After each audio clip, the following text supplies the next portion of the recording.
Magandang araw po sa inyong lahat.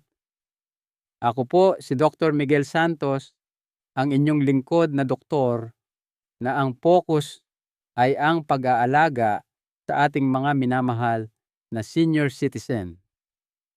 Sa aking mahabang taon ng pagsisilbi, nasaksihan ko kung paanong ang mga simpleng pagbabago sa ating kinakain ay maaaring magdulot ng malaking pagkakaiba sa ating kalusugan. Alam nyo ba na may isang recipe gamit ang sibuyas na maaaring maging susi para sa mas malusog na puso, malinis na mga ugat at kontroladong diabetes? Isang lunas na gamit lamang ang mga sangkap na marahil ay nasa inyong kusina na. Itinuturing itong himala ng ilan dahil sa kakayahan nitong magpababa ng blood sugar, bawasan ang pamamaga ng mga ugat, at protektahan ang ating puso. Ngunit, hahayaan ko muna kayong maghintay dahil ang natatanging recipe na ito ay ibubunyag ko sa pinakahuling bahagi.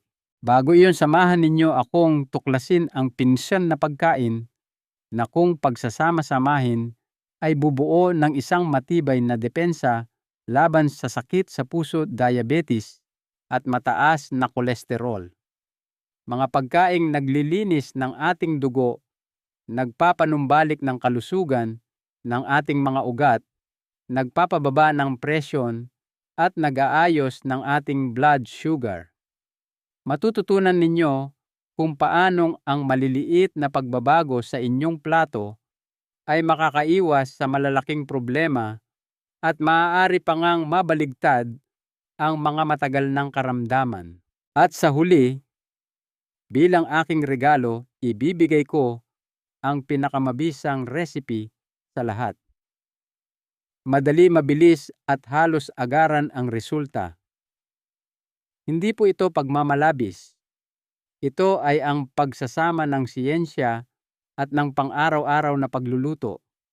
Manatili po kayo hanggang sa dulo kung nais ninyo ng buhay na may sigla, malusog na puso at kontroladong blood sugar. 15. Kale. Ang kale ay isang tunay na kayamanan ng nutrisyon. Ito ay mayaman sa soluble fiber na direktang nagpapababa ng bad cholesterol, isa sa mga pangunahing kalaban ng ating mga ugat. Ang fiber nito ay tumutulong din sa pamamahala ng diabetes sa pamamagitan ng pagpigil sa biglaang pagtaas ng insulin at pagpapanatili sa iyong pakiramdam ng kabusugan. Para sa mga taong kailangang kontrolin ang kanilang blood sugar nang walang artipisyal na solusyon, ito ay napakahalaga. Ang kale ay natural abot kaya at lubos na epektibo para sa kalusugan ng ating metabolismo. Isa pang kahangahangang katangian ng kale ay ang kasaganaan nito sa mga antioxidant, lalo na ang mga flavonoid at sulforaphane. Ang mga compound na ito ay lumalaban sa patuloy na pamamaga na siyang sumisira sa ating mga daluyan ng dugo at maaaring magresulta sa pagbabara ng mga ugat. Ang resulta, mas mahusay na sirkulasyon at mas mababang panganib ng atake sa puso at stroke, mga kondisyong kadalasan ay tahimik ngunit lubhang nakamamatay. Higit pa rito, ang kale ay mayaman sa bitamina K na tumutulong sa pagkontrol ng pamumuo ng dugo at pinipigilan ang pagbuo ng plaque sa mga ugat. Ang berdeng dahon na ito ay isang mahusay na kakampi ng puso dahil sa direktang epekto nito sa cardiovascular system. Ang pagdaragdag ng kale sa iyong dieta ay isang pamumuhunan sa iyong haba ng buhay at kagalingan. Ang fiber ng kale ay nagpapabagal din sa pagsipsip ng asukal na pumipigil sa mga nakakatakot na pagbabago sa enerhiya at pakiramdam sa buong araw. Pinoprotektahan nito ang lapay pancreas at ang buong sistema ng hormonal sa pamamagitan ng pagbabawas ng pangangailangan para sa biglaang paglabas ng insulin. Ang pinakamaganda sa kale ay maaari itong ihanda sa iba't ibang paraan, sariwa sa mga salad, ginisa sa bawang, at olive oil isinama sa mga sabaw o idinagdag sa mga green juice. Kwanto, abokado. Ang abokado ay isa sa mga pinakakumpletong prutas para sa mga taong nagnanais na kontrolin ang kanilang blood sugar at pangalagaan ang kanilang puso. Naglalaman ito ng monounsaturated fats na kilala sa pagpapataas ng good cholesterol at pagpapababa ng bad cholesterol. Ang balanseng ito ay mahalaga sa pagpapanatili ng malusog at malinis na mga ugat. Bukod pa rito, binabawasan nito ang pamamaga at pinapatatag ang presyo ng dugo. Isang malaking bentahe ng abokado para sa mga may diabetes ay ang kakayahan nitong pataasin ang insulin sensitivity. Pinapabuti nito ang kakayahan ng katawan na gamitin ang insulin kaya't bumababa ang antas ng asukal sa dugo. Ito ay parang pagbibigay sa katawan ng mas mahusay na kasangkapan upang harapin ang glucose. Dahil dito, nababawasan ang pagod ng lapay at nagiging mas matatag ang metabolic response. Ang abokado ay mayaman din sa potasyo, isang mineral na nagpapababa ng presyon ng dugo at nagpaparelax sa ating mga daluyan ng dugo. Ang epektong ito ay mahalaga para sa kalusugan ng puso at pag-iwas sa atake sa puso.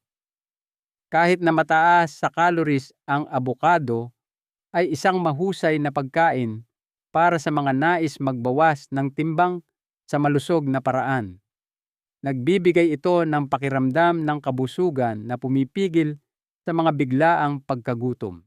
Ang fiber ng abokado ay isa ring kapansin-pansing katangian na nagpapabuti sa pagdumi at tumutulong sa pagkontrol ng blood sugar.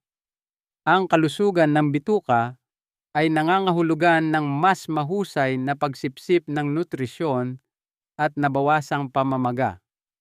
Iwasan lamang na ihalo ito sa asukal.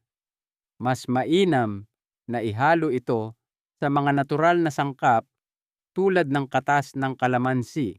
13.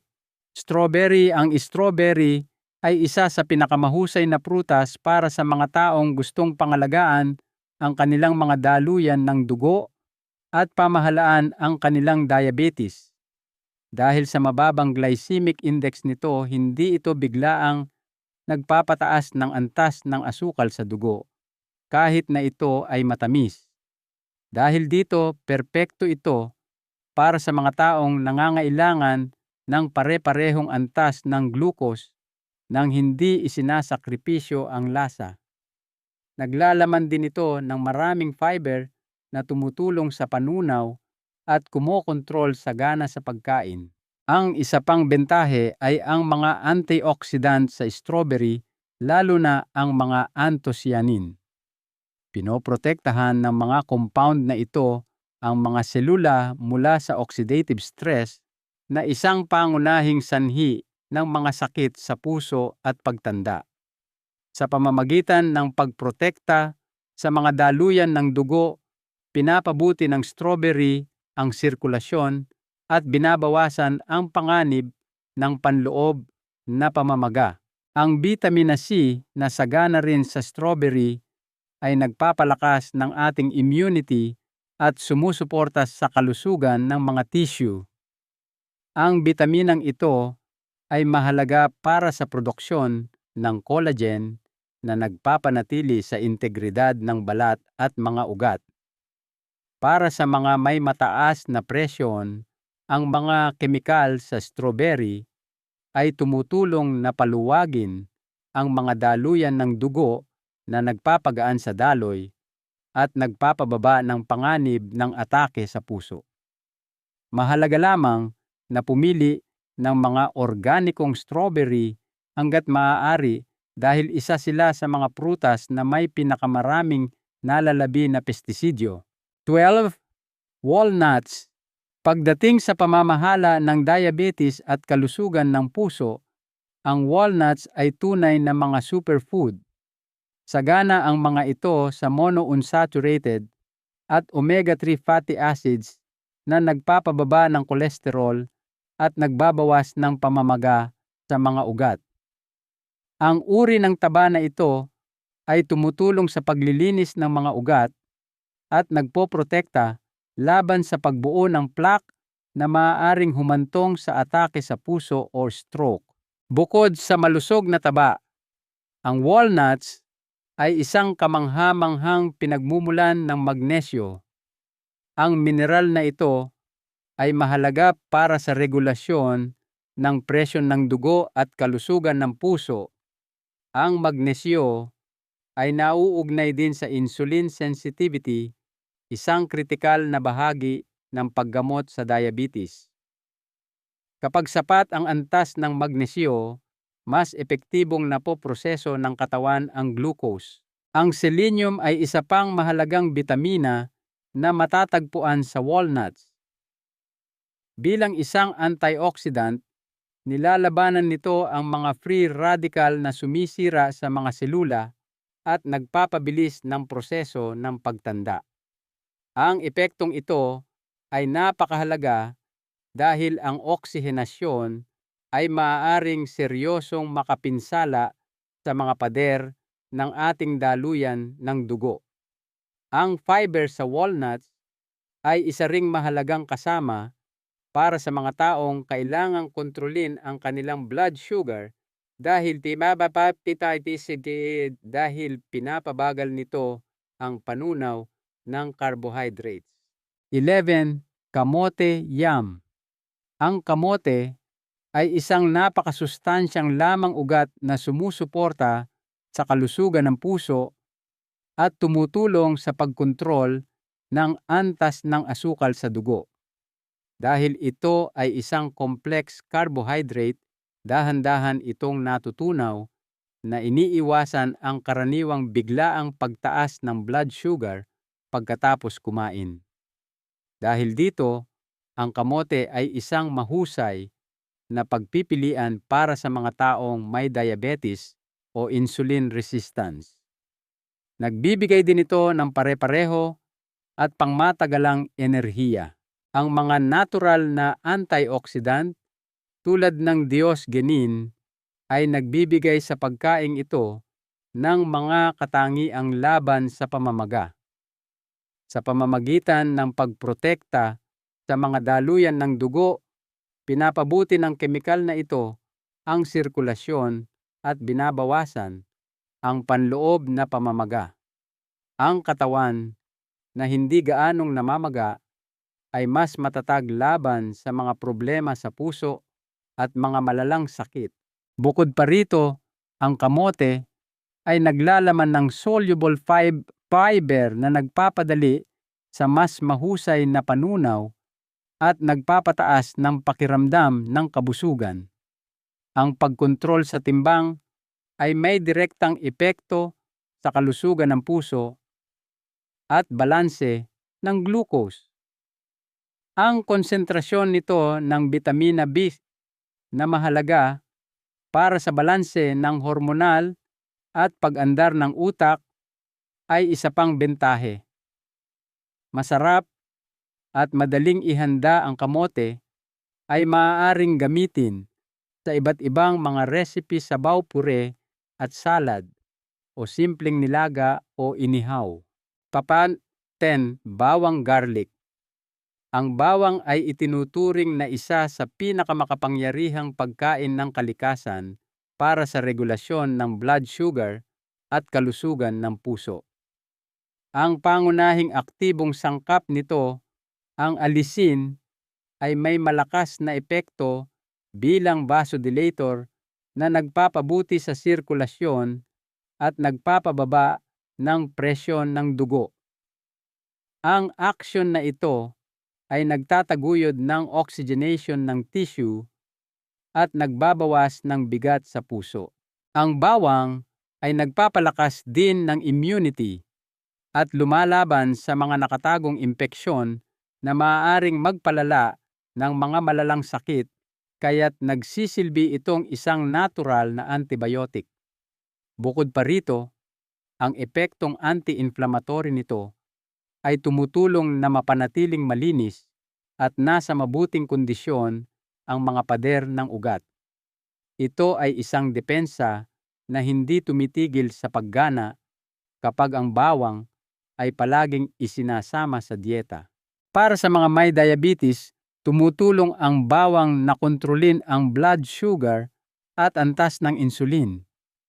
Pinapataas nito ang pagiging sensitibo ng mga selula sa insulin na nagpapadali sa pagpasok ng asukal sa mga tissue. Kahit isang maliit na halaga lamang bawat araw ay sapat na upang makita ang pagkakaiba.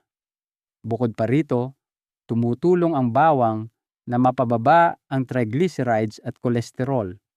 Upang mapanatili ang mga katangian nito, magandang ideya na durugin ito at hayaan munang umupo ng ilang minuto bago lutuin. 9. Mansanas na may balat. Ang mansanas ay isa sa mga pinakakumpleto at madaling mahanap na prutas para sa mga taong gustong pamahalaan ang kanilang blood sugar at kalusugan ng puso. Ang pangunahing katangian nito ay ang pectin, isang soluble fiber na tumutulong sa pag-regulate ng blood sugar at pagbabawas ng bad cholesterol. Ang fiber na ito ay bumubuo ng isang gel sa bituka na nagpapabagal sa pagsipsip ng taba at asukal.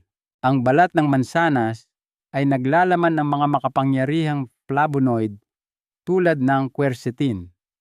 Dahil sa malakas na katangiang anti-inflammatory at antioxidant nito, pinoprotektahan ng kemikal na ito ang mga daluyan ng dugo mula sa oxidative stress. Ito ay mahalaga para sa pagpapanatili ng katatagan, pagkalastiko at kalinisan ng mga ugat. Sa pamamagitan ng pagpapanatili sa integridad ng ugat, direktang nag-aambag ang mansanas sa pag-iwas sa atake sa puso at stroke. Ang pagkain ng prutas na kasama ang balat nito ang siyang gumagawa ng lahat ng pagkakaiba. Tumutulong din ang mansanas na labanan ang insulin resistance, isa sa mga pinakamalaking hamon sa pamamahala ng type 2 diabetes.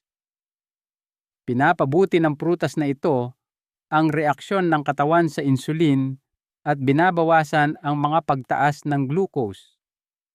Palaging kainin ang mansanas na kasama ang balat para sa pinakamainam na benepisyo sa kalusugan at unahin ang mga organikong mansanas. Ito, broccoli. Ang broccoli ay isa sa mga gulay na pinaka-inirerekomenda ng mga doktor para sa proteksyon ng puso at kalusugan ng metabolismo. Ang pangunahing katangian nito ay ang sulforaphane, isang bioactive na sangkap na may malakas na antioxidant at detoxifying na mga katangian. Pinipigilan ng bitaminang ito ang pinsala mula sa pamamaga sa mga pader ng ugat at nililinis ang dugo. Ang regular na pagkonsumo ng broccoli ay tumutulong sa katawan na alisin ang mga lason na maaaring magdulot ng diabetes at mga sakit sa puso. Bukod pa rito, ang broccoli ay mayaman sa soluble at insoluble fibers na sumusuporta sa malusog na paggana ng bituka at regulasyon ng blood sugar. Ang kombinasyong ito ay nagtataguyod ng pakiramdam ng kabusugan at nagpapabagal sa pagsipsip ng asukal. Ang konsentrasyon nito ng bitamina K at C ay isa pang mahalagang kadahilanan. Ang bitamina K ay nakakaapekto sa kalusugan ng buto at regulasyon ng pamumuo ng dugo, habang ang bitamina C ay nagpapataas ng immunity at nagpapabuti sa pagsipsip ng iron. Ang broccoli ay siksik sa nutrisyon at mababa sa calories, kaya't ito ay perpektong pagkain para sa mga taong gustong magbawas ng timbang nang hindi isinasakripisyo ang enerhiya. Ang mga katangian nitong thermogenic ay nagpapataas ng metabolismo na nagpapadali sa mas epektibong pagsunog ng taba ng katawan. Upang mapanatili ang mga sustansya, lutuin ito ng saglit at huwag magdagdag ng masyadong maraming tubig. 7. Kahel na may sapal oranges with pulp. Ang kahel, isa sa mga pinakatanyag na prutas sa mundo, ay nagiging makapangyarihang functional food kapag kinain kasama ang sapal pulp nito. Ang sapal ay sagana sa soluble fiber na nagpapababa sa pagsipsip ng taba at asukal at tumutulong sa regulasyon ng glucose at kolesterol. Sa makatuwid, ang kahel ay isang mahusay na kakampi sa pag-iwas at pamamahala ng type 2 diabetes. Bukod pa rito, ang kahel ay isang mahusay na mapagkukunan ng bitamina C, isang sangkap na mahalaga para sa kalusugan ng puso at mga ugat. Nilalabanan ng bitaminang ito ang mga free radical na nagdudulot ng pamamaga at pagkasira ng mga selula. Ang isang katawan na mayaman sa bitamina C ay mas matatag laban sa sakit. Ang regular na pagkonsumo ng kahel ay isang matalinong paraan upang mapanatili ang kalusugan ng puso at isang malakas na immune system. Ang hesperidin, isang flavonoid na matatagpuan sa prutas, ay nagpapabuti rin sa endothelial function, ang kakayahan ng mga daluyan ng dugo na maayos na lumuwag at sumikip. Ito ay mahalaga para sa pag-iwas sa mga problema sa ugat at pamamahala ng presyon ng dugo. Tandaan na ang purong katas ng kahel na walang sapal ay may mas mataas na glycemic index at maaaring hindi gaanong kapaki-pakinabang para sa mga may diabetes. Kaya kainin ang buong prutas hanggat maaari. 6. Oats. Ang oats ay kabilang sa mga pinakamahusay na pagkain para sa mga taong gustong pangalagaan ang kanilang puso at kontrolin ang kanilang blood sugar. Ang pangunahing aktibong sangkap nito ay ang mga beta-glucan, mga soluble fiber na nagiging gel sa bituka at nagbabawas sa pagsipsip ng kolesterol at glucose. Nangangahulugan ito ng mas kaunting pagtaas ng blood sugar at mas kaunting bigat sa lapay. Bukod sa epekto nito sa blood sugar, ang mga beta-glucan sa oats ay tumutulong sa katawan na alisin ang masamang kolesterol. Sa pamamagitan ng pagkakapit sa mga taba sa digestive tract, hinaharangan nito ang kumpletong pagsipsip na tumutulong sa tunay na paglilinis ng mga ugat. Malaki ang maibabawas mo sa iyong panganib sa sakit sa puso sa pamamagitan ng regular na pagkain ng oats. Ang oats ay isang mahusay na pagpipilian para sa pamamahala ng timbang dahil tumutulong din ito sa iyong pakiramdam ng kabusugan.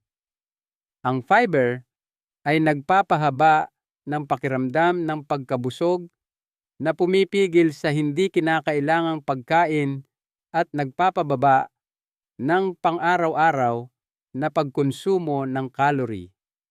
Ang abenantramides, mga antioxidant na matatagpuan sa oats, ay isa pang mahalagang salik na tumutulong na bawasan ang pamamaga ng daluyan ng dugo. Iwasan ang mga instant na bersyon na puno ng asukal at mas mainam na ibabad muna ang mga ito bago kainin. 5. Almendras, almonds. Ang almendras ay hindi kapani-paniwalang masustansyang buto na may mga di inaasahang benepisyo para sa puso, blood sugar at sistema ng sirkulasyon.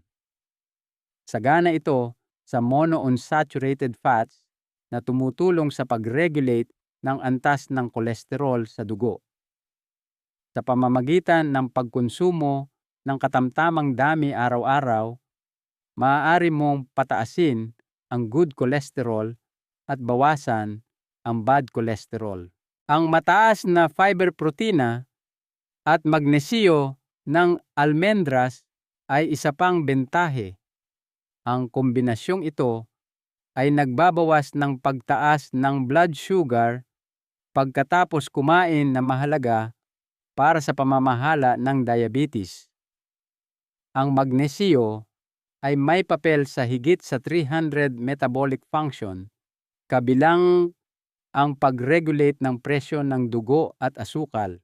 Bukod pa rito, ang mga antioxidant tulad ng bitamina E na matatagpuan sa almendras ay nagpoprotekta sa mga selula mula sa pamamaga at maagang pagtanda.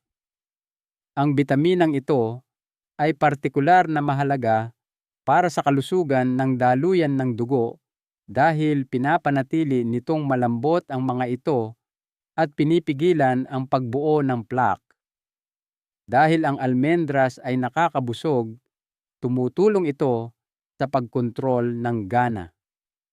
Palaging piliin ang mga walang asin at walang asukal na uri para makuha ang buong benepisyo.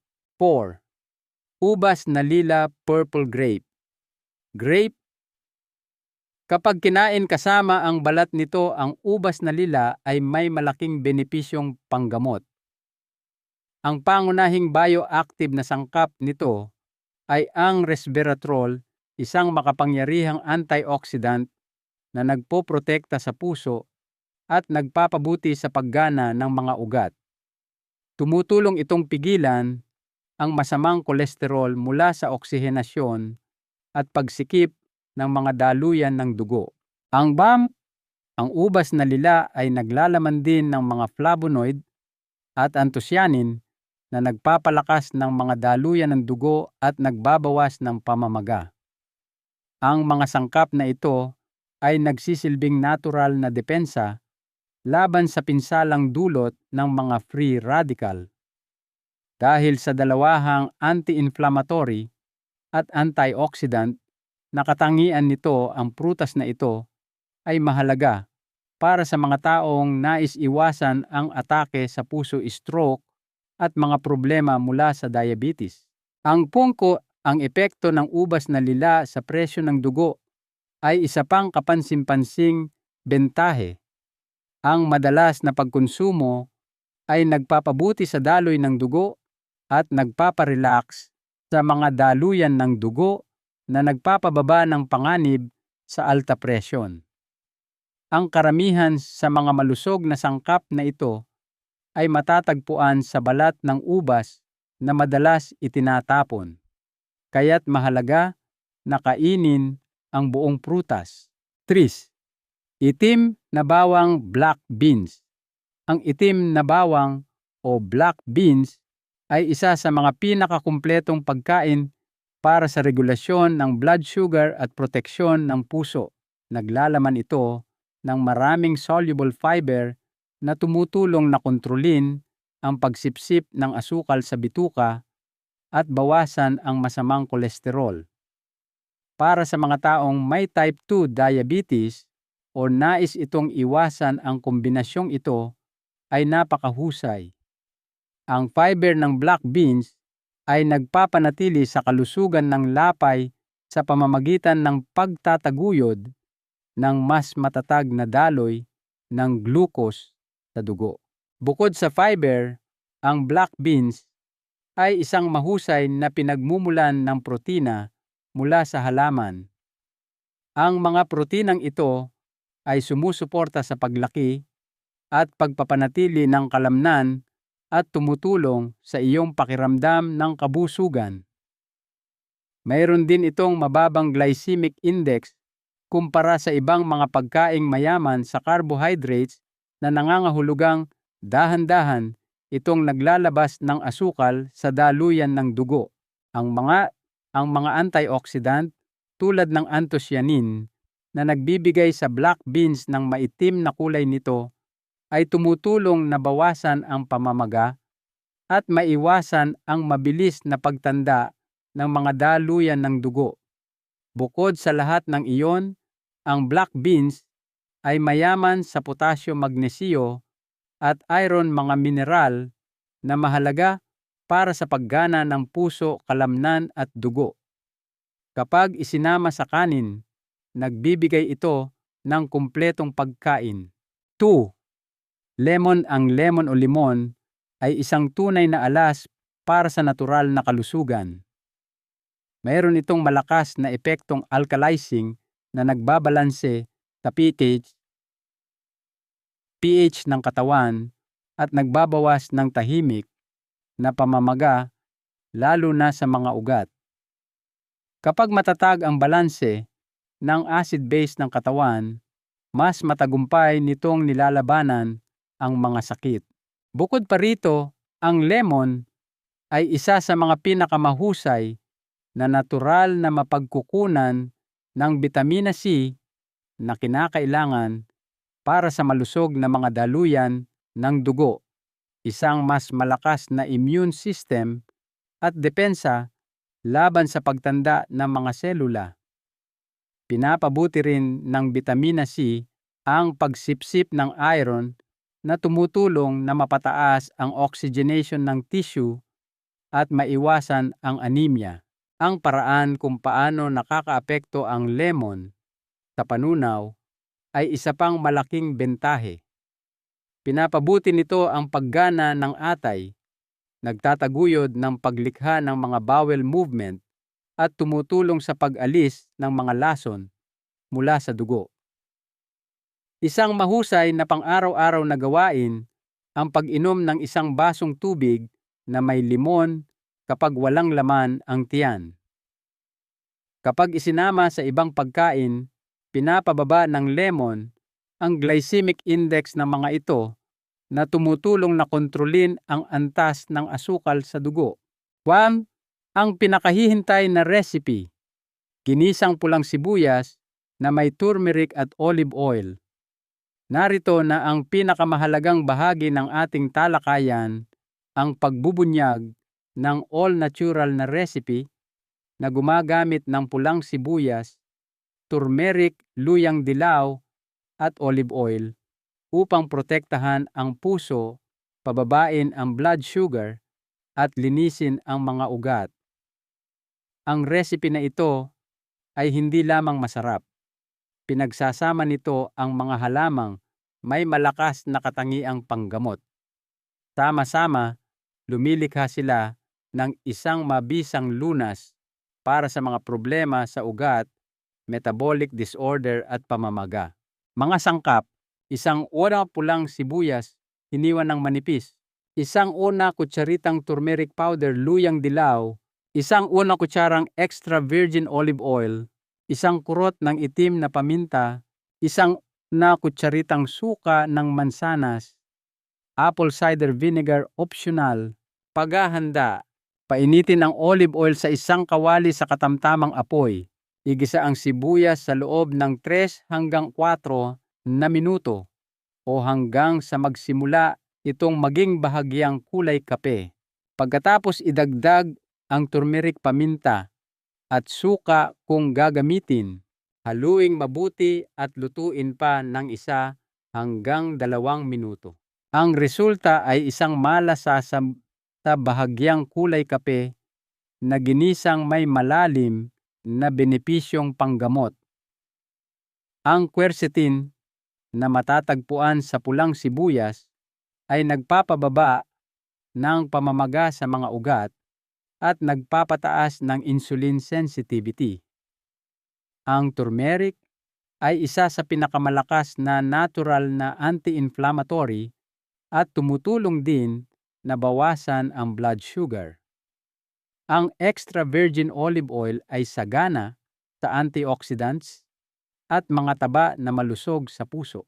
Maaari mong kainin ang ginisang ito araw-araw sa ibabaw ng mga salad kasama ng mga nilutong gulay, sa ibabaw ng whole grain na tinapay o kahit nakasama ng mga butil tulad ng quinoa o kanin. Kung maaari, isama ito sa iyong dieta kahit 3 beses sa isang linggo. Ang mga pagpapabuti sa sirkulasyon, nabawasang pagpapanatili ng likido at dagdag na sigla ay kapansin-pansin sa mga unang araw pa lamang. Isang aral mula sa inyong doktor. Mga kaibigan, tandaan po natin na ang pag-aalaga sa ating kalusugan ay hindi isang karera. Ito ay isang pangmatagalang paglalakbay. Ang maliliit na hakbang na ginagawa natin araw-araw, tulad ng pagpili ng mas masustansyang pagkain, ay nagiging malaking pundasyon para sa isang mahaba at malusog na buhay. Ang resepeng ito at ang mga pagkaing ating tinalakay ay hindi mahika, ngunit ito ay kapangyarihan na nasa inyong mga kamay. Ito ay ang siyensya ng kalikasan na nagbibigay daan sa atin na maging pinakamahusay na tagapangalaga ng ating sariling mga katawan. Naway maging inspirasyon ito sa inyo na simulan ang maliliit na pagbabago ngayon. Mangyaring mag-iwan ng komento sa ibaba kung meron kayong mga katanungan o nais ibahagi ang inyong sariling mga karanasan. Huwag kalimutang mag-subscribe sa channel na ito para sa mas marami pang payong pangkalusugan na idinisenyo para sa inyo. At higit sa lahat, ibahagi po ninyo ang kaalamang ito sa inyong mga kamag-anak at kaibigan. Ang pagbabahagi ng kaalaman tungkol sa kalusugan ay isa sa mga pinakamagandang regalo na maibibigay natin sa isa't isa